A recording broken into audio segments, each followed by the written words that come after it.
Discours du président de la République. Je pense que beaucoup de mesures avaient été prises.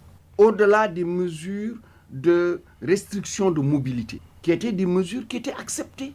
Ces mesures-là, je pense qu'il faut les reconduire. Les rassemblements dans les maisons, etc. Les grands rassemblements. Nous allons vers des grands rassemblements religieux. Je pense qu'il faut commencer dès maintenant à les aborder avec les khalifes, les grands marabouts, qui sont des citoyens, qui comprennent ces enjeux. Parce que moi, je cite toujours le calife des Mourides. Il a été sans doute un des premiers à mettre des ressources à la disposition de l'État pour combattre cette épidémie. Le calife des Tidjanes, il a, jusqu'à aujourd'hui, restreint les prières dans les mosquées, là où il contrôle. Et lui-même, nous l'avons vu récemment, avec un masque, humblement, comme tout citoyen, obéir aux injonctions d'un agent des services de l'ordre qui ne l'avait pas reconnu.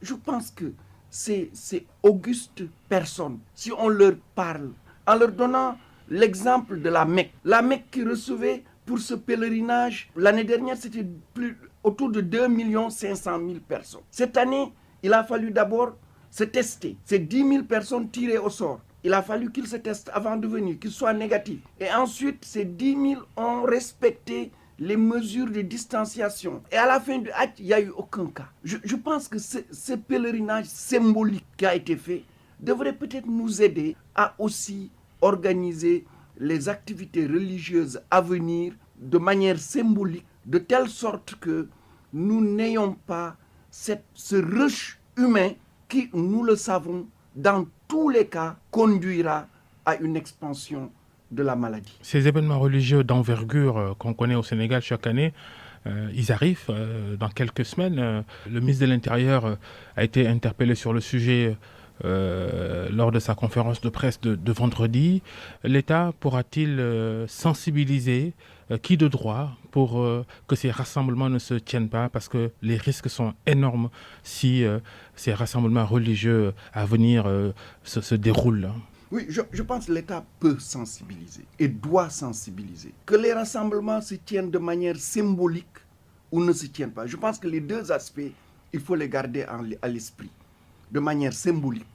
Parce qu'il y a des messages forts qui sortent de ces rassemblements-là. Nous le savons, le Magal de Touba est très symbolique. Je ne dis même pas la communauté mouride, mais pour toute la communauté musulmane et au-delà de la communauté musulmane. Mais pour les activités économiques aussi. Oui, c'est le volet symbolique, je pense, qui va être extrêmement important. Et cela, ça évitera de grands rassemblements qui peuvent être source de démultiplication du virus.